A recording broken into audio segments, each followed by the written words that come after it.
trupit, në gjak, për substancën, qoftë edhe psiqike. Nuk ka ndoshta një kohë fikse për të gjë, për arsye se secili vjen me historinë të vetën.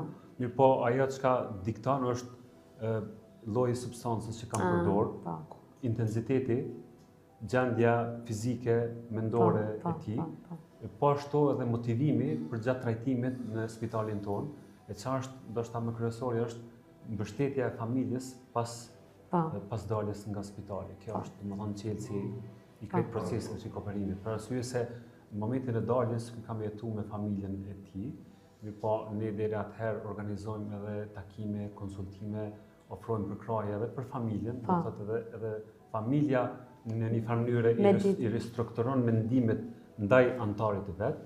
Në momentin që bashkëpunon me neve një kohë të gjatë, atëherë rikuperimi është më i sigurt dhe më i qëndrueshëm.